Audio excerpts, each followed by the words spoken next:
Hi, you guys. I'm back home. Like and subscribe. So Brittany dropped some bombs on Watch What Happens Live tonight. Jax hasn't been paying his side of support. He's only seen his son Cruz I guess 10 or 12 times in a year and a half, something like that.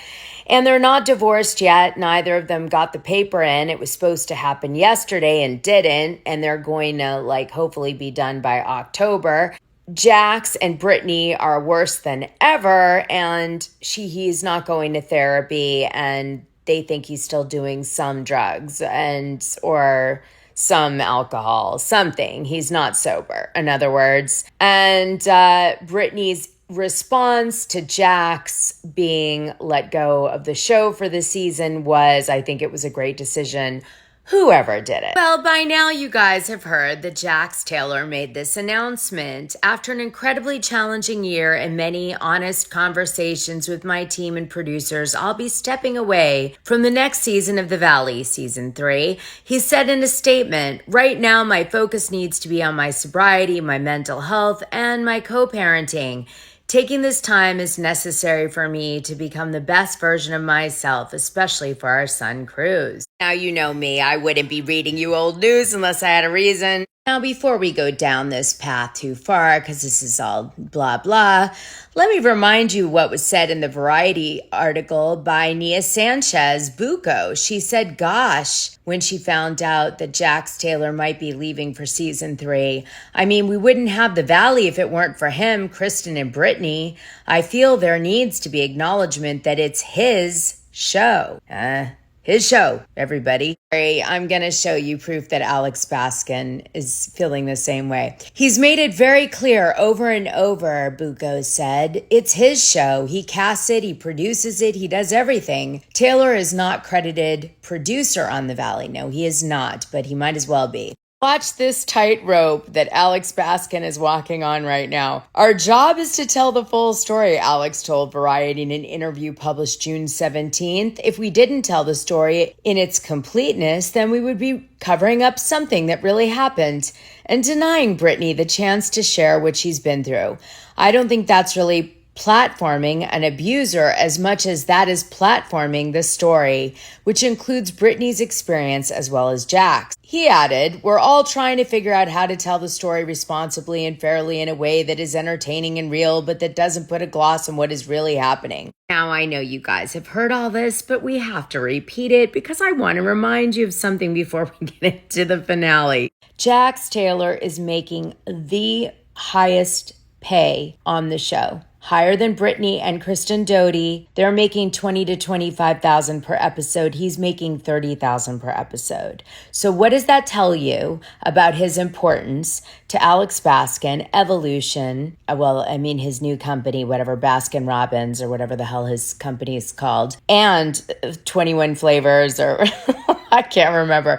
But anyway, that. And, bravo. Obviously, Jax is not just an expendable player. Okay. Now remember too, Bravo's gotten sued for not, supporting people in their sobriety journey and all this stuff. We've got a case playing out with Leah McSweeney in New York City about this, still active case. So, they're not going to risk the optics on this one.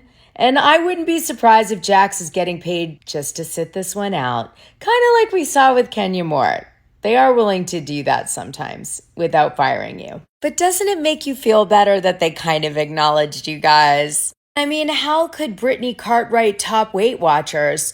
Well, possibly with her revenge body after Jax Taylor and her breakup, and she got some air sculpt or sculpt air, some sculpting thing where they, I think, burn you or ice you or blow some air in you. I'm not sure what happens, but you get thinner, I guess. Well, the divorce proceedings are still moving ahead, although Jax Taylor keeps trying to drag things out, I guess Brittany feels, to try to have her change her mind before it's too late. Meanwhile, Brittany's dating, but nobody's serious. I don't think any of the men that she's been with have worked out like she'd hoped. Well, Michelle is living with Aaron now full time, so she's happy. He lives in Glendale, I think. Kind of a way out there place to live, but I guess it's working for her and Jesse. Jesse moved nearby Aaron to be near the kid, so they can't be that estranged. They have a little co-parenting bubble. And also Michelle, I guess, told a story which I didn't know, which was there was a traumatic event when she was like a young girl where her father came home and asked her if he could divorce her mother. He was from Iran, and he said he didn't feel that Michelle was safe around the mother who just passed away and him, maybe because they were fighting so dramatically or something. And so this triggered the mom and dad to break up, and Michelle was moved from LA to San Diego. And she was really kind of in that Persian type environment. And then she was sort of thrusted into a more Mexican environment because her mom's Mexican. And it really was traumatic on her, this event. Now, I don't know if she stayed in touch with her dad after this or how much. We know that she was very close to her mother. Her mother actually got married, and Michelle has 2 half siblings, I think. But it says a lot as to why she ended up in an abusive relationship, right? Like, and also, of course, Jesse started out being kind of like a different guy. He wasn't trendy, he wasn't cool. And then he became trendy and cool over the years, especially with the show. He like must have taken Jax's advice and got ready. So as the show approached and everything changed with him, you know, it was a very dramatic change that she saw too. Like, who's this guy? So interesting, huh? But it shows like, boy, you can't get away from your childhood in LA, can ya? I think she might have cut him out of this picture from a memorial she posted on her Instagram. See the sort of arm over to the side, I think. That's her mom. She was quite beautiful. Anyway, very sad that she lost her mom now that I know a little bit more about her background. Michelle is quite successful. I can see why Jesse maybe regretted some things with her because I think she was a good catch. When Sheena Shea's book came out, she said that Lisa Vanderpump, lied and knew that she had hooked up with Eddie Cibriani and she was using it and plotting to do the Vanderpump spinoff show with it and also use Brandi Glanville. So both Sheena Shea and Brandi Glanville feel used by Lisa Vanderpump. Brandi worse, but Sheena a lot. It comes out in her book. And that Lisa doesn't really talk to Sheena anymore. Then Jax Taylor said that he doesn't talk to Lisa Vanderpump anymore and he doesn't take kindly to her either. And although she's listed as a producer on The Valley, she probably doesn't even know who's on the show. And Kristen Doute said that obviously she can't stand Lisa Vanderpump. We know this. Okay, I'm never going to go there. Lisa Vanderpump enabled, abuse by guys on the show, Kristen Doute included. So I thought it was interesting because now I know why Alex Baskin probably asked Lisa Vanderpump to sit The Valley out and focus on Sir Rules because he knew that he had kind of packaged this show with Jax and therefore Brittany, and I think Brittany looped in Kristen Doute, right? And so he didn't think it'd be a good idea for LVP to be involved in the day-to-day production in the way that she was in Vanderpump Rules. So now I'm kind of figuring out like the deeper layer here. I always thought it was that maybe Lisa Vanderpump and Alex had a little bit of a falling out. Maybe things weren't as rosy as before because she went off on another, network. But it appears that it could have been the cast that pushed her out on that one. Interesting. So we have a brief scene with Benji Kwachi, which is, I guess, worth mentioning in tonight's recap, and that is that his husband left him. And Zach Wickham wants to already marry Benji. So that's kind of, I guess, important. Anyway, then we move on to the main part of the show, and it's Michelle's Zen party. She gives every single person a crystal and a very thoughtful message, and they read it out loud, and it is actually really nicely written, and I do think Michelle wrote those and not the producers. And she's doing it at a famous restaurant in LA that everybody loves called Yamashiro's. And has a beautiful view of the city, and it's really cool up there. It's like a very zen garden, actually. And we see Jax and Brittany sit down, and they finally really talk for the first time after rehab and a million blowouts we've seen. And Jax is like, I'm going to wait till the very bitter end to sign the divorce papers, but he's sounding vicious versus like, I want to see if you want to try to make it work. He's like, I can't believe you divorced me while I was in rehab. Brittany's like, I divorced you because I'm so snowed by you all the time because you love bomb me and then you torture me that I might not file because I get talked out of it. And I know I should. So she's trying to break through the toxic messages and everything else that he's done. He says a million times he doesn't care what she does, but at the same time, his actions are not really demonstrating that. And he tries to make an excuse for why he got the townhouse, even though they were already having financial problems supporting the house, which originally the mortgage was $8,000, but because of his taxes, she allowed him to take out some of the equity to pay some of the taxes off, I guess. And now that's what drove the mortgage up to $17,000. We found that out kind of at the beginning of the season 2, but they rehashed that. And then we find out off the show that Brittany has gotten a dog and that she has been able to afford the house on her own and pay the bills. And she's really proud of herself. And she's been renovating the full house, so it's totally different now. So then we see a really weird scene where Janet walks up to Nia and says, listen, if you want to talk to me or you want to say how you're feeling about me saying your husband sexually assaulted women, I'm here. She doesn't use the word this time. She's sober too. Made sure of that. And, oh, by the way, we did see the crystal cards and Michelle did handwrite them. So I was right. Okay. I just wanted to point that out. I could tell, like, producers don't do that good a job.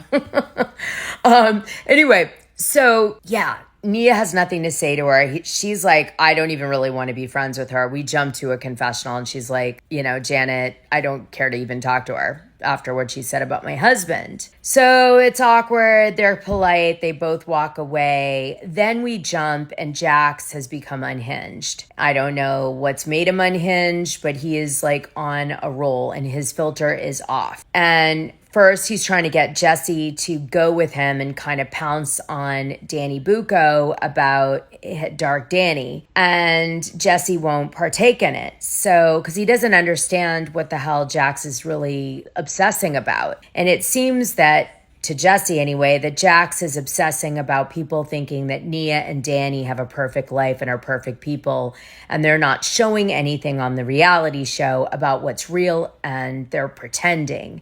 And Jax is like, you can be like awful, because in this space, like it actually is a good thing, in other words. And then Jax realizes that Danny and Nia are not going to give in.